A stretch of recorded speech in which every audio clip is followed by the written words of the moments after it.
Hello friends, அஸ்ஸலாமு அலைக்கும். இப்போ நம்ம என்ன செய்ய போகிறோன்னா உருளைக்கிழங்கு வச்சு ஸ்நாக்ஸ் தான் செய்ய போகிறோம். வாங்க வீடியோக்குள்ளே போனால் வீடியோவை ஸ்கிப் பண்ணாமல் பாருங்கள். அதுக்கு 4 உருளைக்கிழங்கு எடுத்திருக்கேன். அது வேக வச்சுக்கலாம்.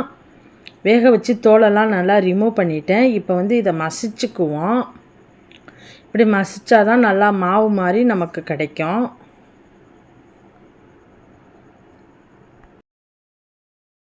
இந்த மாதிரி நம்ம மசித்து எடுத்துக்கிட்டால் தான் நமக்கு உருண்டை பிடிக்கும் போது ஈஸியாக இருக்கும். வாங்க இதில் இன்னும் சில பொருள்லாம் சேர்த்துக்கலாம். சின்ன வெங்காயம் சின்னதாக கட் பண்ணி ஒரு வெங்காயம் எடுத்திருக்கேன். மிளகாய்த்தூள் அரை ஸ்பூன் போட்டுக்கோங்க, ஏன்னா குழந்தைங்க சாப்பிட்றது ரொம்ப காரம் வேணாம். மிளகுத்தூள் அரை ஸ்பூன், கரம் மசாலா ஒரு அரை ஸ்பூன் போட்டுக்குவோம், ஜீரகத்தூள் அரை ஸ்பூன், கார்ன்ஃப்ளவர் மாவு ஒரு ஸ்பூன் போட்டுக்குவோம். இப்படி கார்ன்ஃப்ளவர் மாவுலாம் போட்டால் தான் நமக்கு அந்த மொறுமொறுப்பு இருக்கும். மைதா மாவு 2 ஸ்பூன் போட்டுக்குவோம்.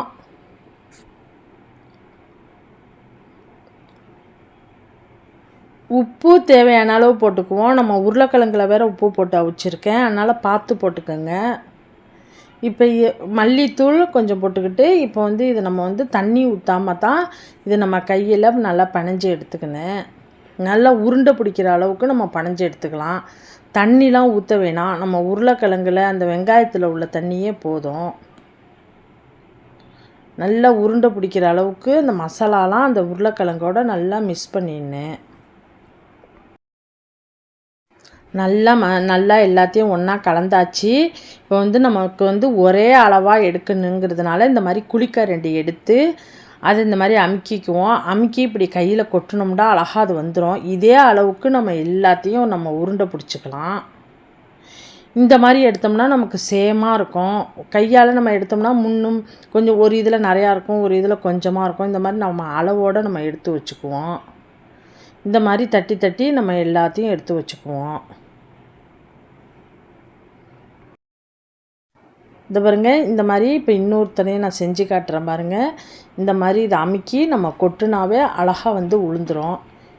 இதே அளவுக்கு நம்ம இந்த மாதிரி பண்ணிக்கலாம். ஃபஸ்ட்டு நம்ம எல்லாத்தையும் தட்டி எடுத்து வச்சுக்குவோம்.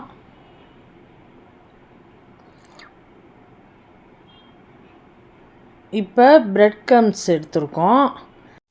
நம்ம பிரெட் க்ரம்ஸில் இது எல்லாத்துலேயும் படுற மாதிரி பிரெட் க்ரம்ஸில் இதை நல்லா ஒட்டி பிடிக்கிற மாதிரி தடவி நம்ம எல்லாத்தையும் வச்சுடுவோம்.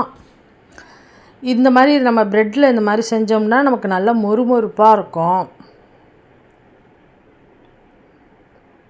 பிரெட் க்ரம்ஸோடு இது படுறது நமக்கு நல்லா மொறுமொறுப்பாக நல்லா கிரிப்பியாக கிடைக்கும்.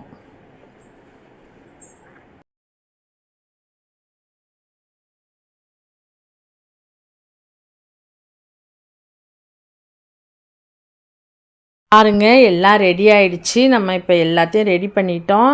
ஒரு சட்டியில் நம்ம எண்ணெயை ஊற்றி இதை நம்ம பொரித்து எடுத்துக்கலாம். இதை 4 நாளாக போட்டு நம்ம பொரித்து எடுத்துக்க போகிறேன்.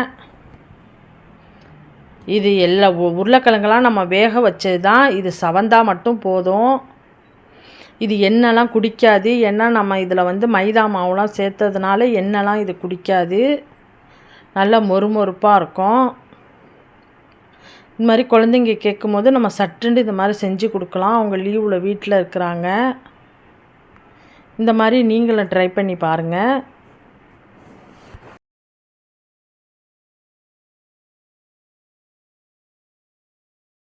நான் இன்னொரு பேட்சையும் எடுத்து பொரிச்சுக்கிறேன்.